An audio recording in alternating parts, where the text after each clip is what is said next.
মায়েরা, কটা ভগবান? ভগবানের নাম বলুন তো। কৃষ্ণ ভগবান। ভগবান কটা? একটা, একটাই ভগবান।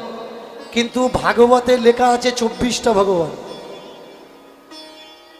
এটা আমার মুখের কথা না, ভাগবতের কথা। ভাগবতে লেখা আছে 24টা ভগবান।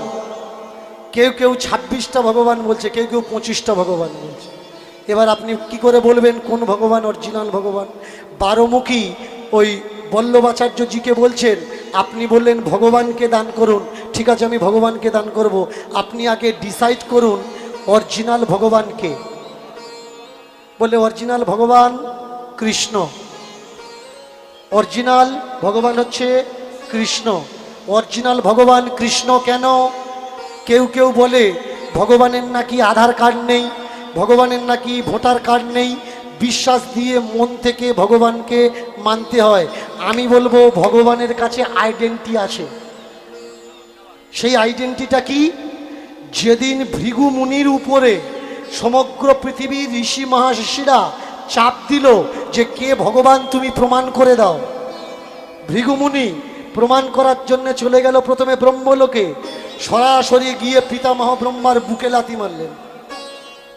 পিতামহ ব্রহ্মা বলে ভস্ম করে দেবো। ভৃগু বলে দাঁড়াও দাঁড়াও দাঁড়াও, লাথি মারলে কেন? বলে মর্তে ঋষিরা, সাধারণ মানুষরা আমাকে পাঠিয়েছে কে ভগবান প্রমাণ করার জন্য। আপনার বুকে লাথি মেরে দেখলাম আপনার রাগ আছে কিনা। যার ভিতরে রাগ থাকবে না সেই ভগবান। অক্রোধ ভগবান প্রথম স্বরূপ। যার ভিতরে রাগ নেই, প্রথম রূপ তিনি ভগবান। পিতামহ বললে, ব্রহ্মা বলল এই বুঝতে পারিনি, এক কাজ কর আর একবার মার বাবা। বললে একবারে প্রমাণ পাওয়া হয়ে গেছে, দ্বিতীয়বার আর নাটক করা লাগবে না। এবার পিতামহ ব্রহ্মা চলেছে পিছনে পিছনে যে কে ভগবান তাহলে দেখি। চললো কোথায়? শিবলোকে। শিব লাথি খেলো, লাথি খাওয়ার পরে সেও 3 নাম্বার চোখটা খুলে বসে। বললে শান্ত হও জগদীশ্বর জগৎপতি পশুরাজ, শান্ত হও পশুপতি, শান্ত হও। বলে লাথি মারলি কেন? বললে ভগবান কিনা চেক করার জন্য। ব্রহ্মা বললে আমিও ওই জ্বালায় ঘুরছি।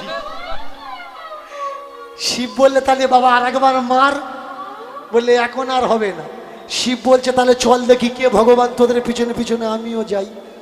চলে এসছে বিষ্ণু লোকে। বিষ্ণু নিদ্রায় মোহিত ছিলেন। ভৃগুমুনি কোনো দিকে না তাকিয়ে সরাসরি গিয়ে বুকে লাথি মারলেন। ঘুমন্ত অবস্থায় দুটো পাকে চেপে ধরলেন বিষ্ণু। ধরে বললে ভৃগু দেবর্ষি, তোমরা খালি পায়ে চলাচল করো। কত নরম কত কোমল তোমাদের পা। আমার ভক্তরা আমায় বলে আমার হৃদয় নাকি পাষাণ, কঠিন, শক্ত পাথর। তা আমার পাষাণ হৃদয়ে তুমি লাথি মেরেছ, তোমার পায়ে লাগেনি তো? এই ভগবান নিতাই গৌর হরি হরি বল। এই ভগবান পা জড়িয়ে ধরেছে। আমি পেয়েছি, আমি পেয়েছি, আমি চিনেছি তুমি আমার ভগবান, তুমি আমার ভগবান, তুমি আমার ভগবান। বুঝলাম না ব্যাপারটা। পৃথিবী লোক থেকে সাধু সন্ত মহাত্মারা আমাকে পাঠিয়েছিল ভগবান চেক করার জন্য কে ভগবান। ব্রহ্মার বুকে লাথি মারলাম, সে ক্রোধ দেখালো। মহেশ্বরের বুকে লাথি মারলাম, সে ক্রোধ দেখালো। এখন আপনার বুকে লাথি মারলাম, কিন্তু আপনি প্রেম দেখালেন। পরিস্থিতিতে যে প্রেম দেখায় সেই তো ভগবান। বললে ও তুই লাথি মেরেছিস, এটাই ভগবানের চিহ্ন। 500 টাকার নোটে যতক্ষণ গভর্নমেন্টের স্ট্যাম্প আর সিগনেচার না পড়বে ততক্ষণ সেটা প্রুফেবল না। আমি যে ভগবান, এই যে ভক্তের পায়ের লাথির স্ট্যাম্পটা আমার বুকে পড়েছে, ভালো করে ছাপটা পড়েনি, আর একবার মার। ভক্ত বলে উঠলে ভগবান প্রথমে বুঝতে পারিনি, পরীক্ষা করার জন্য মেরেছিলাম। যখন জানতে পেরেছি তখন আর কি মারা যাবে? বললে যতটুকু চিহ্ন আছে ওইটুকুতে প্রমাণ করবে আমি ভগবান। কে ভগবান? ভৃগু পদ হৃদয় চিহ্ন যার, সে ভগবান। তাহলে সে যদি ভগবান হয়, গুরুদেব বিষ্ণু যদি ভগবান হয়, রাতোরাত কৃষ্ণ কি করে ভগবান হয়ে গেল?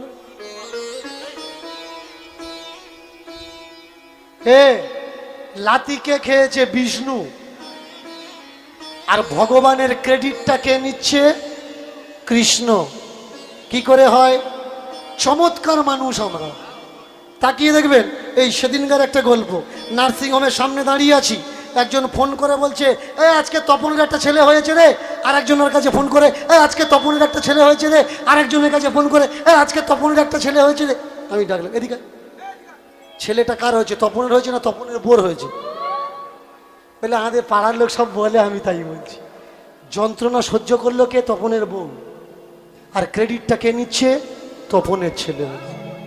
যে পেটে ধরলো না তার ছেলে হলো, যে যন্ত্রণা ভোগ করলো না তার ছেলে হলো, আর যে যন্ত্রণা ভোগ করলো তার নাম কেউ বলে না।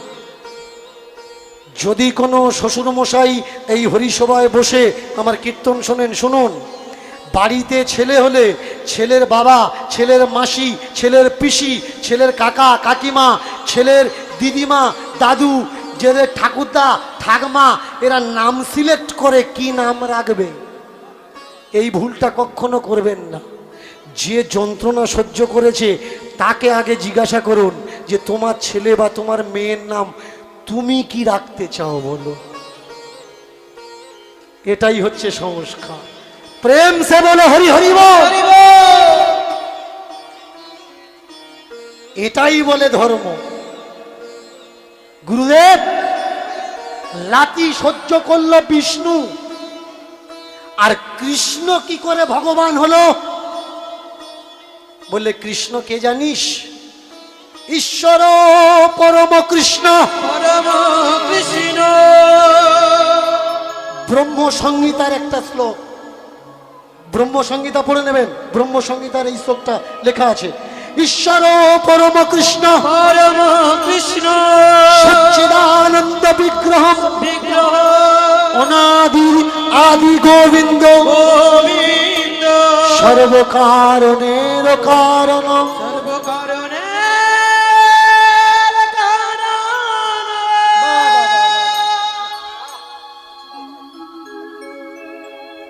ঈশ্বরকে, ঈশ্বর হলো কৃষ্ণ। দেখুন কথা কিরকম দু নম্বর হয়ে যাচ্ছে। ঈশ্বরের না তো দেখা যায়, না তো ধরা যায়, না তো মারা যায়, না তো ছোঁয়া যায়, না তো কাটা যায়। ঈশ্বরের না তো জন্ম হয়, না তো মৃত্যু হয়, না তো শরীর আছে, না উদ্বৃত্তি আছে, না ধ্বংস আছে। কিন্তু কৃষ্ণের তো শরীর আছে, কৃষ্ণের তো জন্ম হয়েছে, কৃষ্ণের তো মৃত্যু হয়েছে। তাহলে কৃষ্ণের যদি শরীর থাকে, বডি থাকে, জন্ম থাকে, মৃত্যু থাকে, তাহলে কৃষ্ণ ঈশ্বর কি করে হয়? কিছু কিছু বই, কিছু কিছু মানে ৩৫০০-এর উপরে গাঁজাখোরেরা লিখেছে এই সব বইগুলো, আর এইগুলোই তো সনাতন ধর্মকে নষ্ট করছে। আমি বলছি ঝাঁটিয়ে পরিষ্কার করুন। এবার বলুন বিষ্ণু কটা? কোন বিষ্ণু ভগবান? বাবাজি বললে ৭টা বিষ্ণু। বিষ্ণু কিন্তু একটা নয়। বিষ্ণু কটা? বিষ্ণু হচ্ছে ৭টা। এই ৭টা বিষ্ণুকে ৩ ভাগে ভাগ করা হয়। একটাকে বলা হয় নারায়ণ বিষ্ণু, একটাকে বলা হয় হরি বিষ্ণু, আর আরেকটাকে বলা হয় বিষ্ণু বিষ্ণু।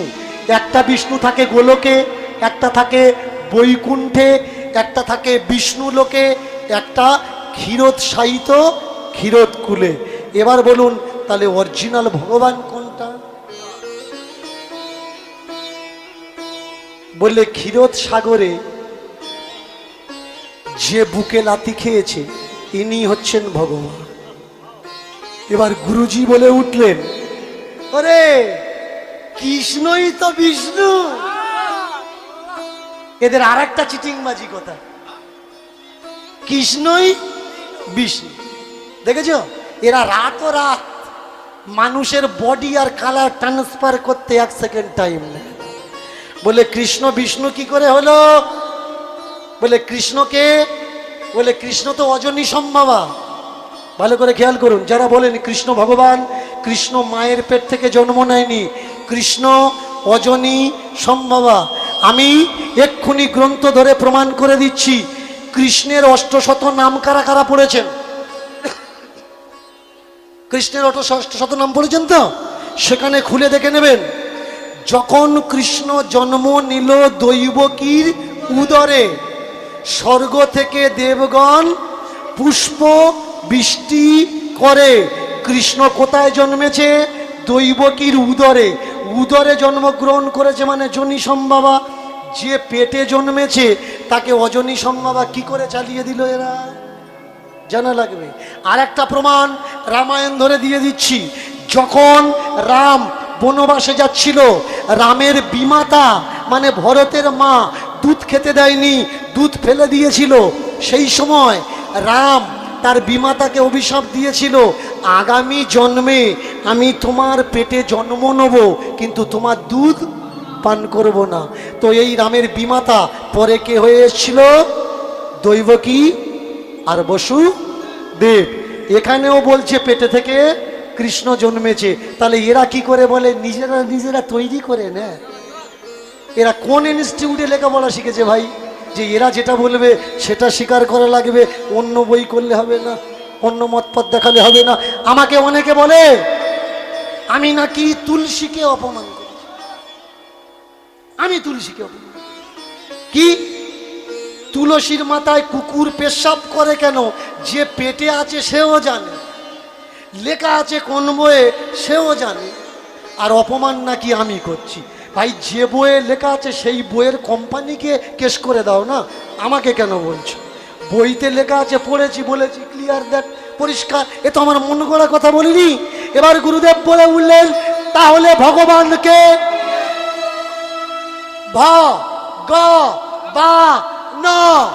ভাগ্য ইতিবান, যে তোমার ভাগ্যকে পরিবর্তন করে দেয় তোমার কাছে সেই ভগবান। দেখবেন মানুষের বিপদের দিনে যদি কেউ তার পাশে দাঁড়ায়, আমরা তাকে কি বলি? তুই সাক্ষাৎ ভগবান রে। যে যার বিপদে সাথ দেয় সেইটি তার কাছে ভগবান। এবার ম্যাডাম বলুন, আপনার বিপদে আপনার কৃষ্ণ সাথ দিয়েছে, কৃষ্ণ ভগবান। এবার বলুন, বৃন্দাবনে কোন কৃষ্ণ আসল ভগবান? 10,000 মন্দির আছে বৃন্দাবনে, 10,000 মন্দির। বৃন্দাবনের 10,000 মন্দিরের ভিতরে কোন মন্দিরের কৃষ্ণ আসল ভগবান? এইবার গুরুদেব বলে উঠলেন, 10,000 মন্দিরের ভিতরে 20টা মন্দির সব থেকে বেস্ট। আর এই 20টা মন্দিরের ভিতরে রঙ্গনাথ মন্দির, বৃন্দাবনের গোপীনাথ বাগ, মথুরা থেকে অটো বাস ট্রাম, এই অটো বাস বা টেকার চড়ুন, টেম্পুতে চড়ুন, বৃন্দাবনের গোপীনাথ বাগে এসে নামাবে। ওই গোপীনাথ বাগের আশেপাশে নিধুবন আছে, গৌর মন্দির আছে, স্বরগোস্বামীর মন্দির আছে। আর এখানে আছে কি? এইখানেই আছে রঙ্গনাথ ভগবানের মন্দির। এই রঙ্গনাথ ভগবান কোত্থেকে এসছে? এটা ত্রেতা যুগে রামচন্দ্রের বাবা এই রঙ্গনাথ ভগবানকে পূজা করতেন। দক্ষিণ ভারতের রঙ্গনাথম গুরুজি, ইনি 3 জায়গায় প্রতিষ্ঠা করেন, তার ভিতরে বৃন্দাবনের রঙ্গনাথ একটা।